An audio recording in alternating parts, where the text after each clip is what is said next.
ಅರ್ಥದ ಹಿನ್ನೆಲೆಯನ್ನು ಸಂಕ್ಷಿಪ್ತವಾಗಿ ನೋಡೋದಾದ್ರೆ ಸಪ್ತಗಿರಿವಾಸನಾಗಿರ್ತಕ್ಕಂತಹ ಶ್ರೀಮನ್ ವೆಂಕಟೇಶ್ವರ ದೇವರು ಪದ್ಮಾವತಿ ಸಮೇತನಾಗಿ ತಿರುಮಲಗಿರಿಯ ಬೆಟ್ಟದ ತಪ್ಪಲಿರ್ತಕ್ಕಂತಹ ಅಗಸ್ತ್ಯಾಶ್ರಮಕ್ಕೆ ಹೋಗ್ತಾರಂತೆ. ಹೋದಂತಹ ಸಂದರ್ಭದಲ್ಲಿ ಅಗಸ್ತ್ಯ ಮಹಾಮುನಿಗಳು ತುಂಬಾ ಹಸುಗಳನ್ನ ಸಾಕಿರ್ತಾರೆ. ದೇವರು ಪರಮಾತ್ಮ ಕೇಳ್ಕೊಳ್ತಾನೆ, ಸ್ವಾಮಿ ನನಗೂ ಒಂದು ಹಸುವನ್ನು ಕೊಡ್ತೀರಾ, ನಾನು ಸಾಕ್ತೀನಿ ಅಂತ ಕೇಳ್ಕೊಳ್ತಾನೆ. ಯಾರು ಕೇಳ್ಕೊಳ್ಳೋದು? ಶ್ರೀನಿವಾಸ ದೇವರು ಕೇಳ್ಕೊಳ್ತಾರೆ. ಆ ಸಂದರ್ಭದಲ್ಲಿ ಏನಂದ್ರೆ ಪದ್ಮಾವತಿ ಜೊತೆಲಿ ಇರೋದಿಲ್ಲ. ಆಗ ಅಗಸ್ತ್ಯ ಮಹಾಮುನಿಗಳು ಹೇಳ್ತಾರೆ, ಸ್ವಾಮಿ ಖಂಡಿತವಾಗ್ಲೂ ಕೊಡ್ತೀವಿ, ದಂಪತಿಗಳ ಸಮೇತವಾಗಿ ಈ ಗೋದಾನವನ್ನು ಸ್ವೀಕರಿಸಬೇಕು ಅಂತ ಅಗಸ್ತ್ಯ ಮಹಾಮುನಿಗಳು ಹೇಳ್ತಾರಂತ. ಆಯ್ತು ಅಂತ ಹೇಳಿ ಪದ್ಮಾವತಿಯನ್ನು ಕರ್ಕೊಂಡು ಮತ್ತೆ ಅಗಸ್ತ್ಯಾಶ್ರಮಕ್ಕೆ ಬರ್ತಾರೆ.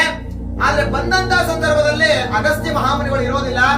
ಅವರ ಶಿಷ್ಯನ ಕೇಳ್ತಾರೆ, ಮಡದಿಯ ಸಮೇತವಾಗಿ ದಂಪತಿ ಸಮೇತವಾಗಿ ಬಂದ್ರೆ ಗೋ ದಾನವನ್ನ ಕೊಡ್ತೀನಿ ಅಂತ ಹೇಳಿದ್ರು, ದಾನವನ್ನ ಕೊಡಬೇಕು ಅಂತ ಹೇಳ್ತಾರಂತೆ.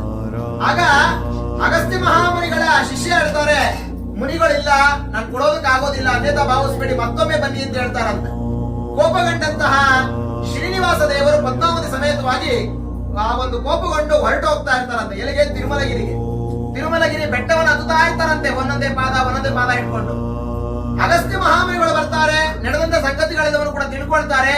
ಎಂತ ಅಪರಾಧ ಆಗೋಯ್ತು, ಶ್ರೀನಿವಾಸ ದೇವರಿಗೆ ನಾವು ಗೋವನ್ನು ಕೊಡೋದಕ್ಕಾಗಲಿಲ್ಲ ಅಂತ ಹೇಳಿ ಅಗಸ್ತ್ಯ ಮಹಾಮುನಿಗಳು ಕೂಗ್ಕೊಳ್ತಾರಂತೆ ಜೋರಾಗಿ. ವೆಂಕಟೇಶ್ವರ, ಶ್ರೀನಿವಾಸ, ತಪ್ಪಾಯ್ತಪ್ಪ, ಈ ಗೋವನ್ನು ನಿನಗೆ ದಾನ ಕೊಡ್ತಾ ಇದ್ದೀನಿ. ನಿನ್ ಹಿಂದೆ ಒಂದು ಗೋವಲ್ಲ, ಸಾವಿರಾರು ಗೋಗಳು ಬರ್ತಾ ಇದೆಯಪ್ಪ, ತಿರುಗಿ ನೋಡು ಅಂತ ಹೇಳ್ತಾರಂತೆ.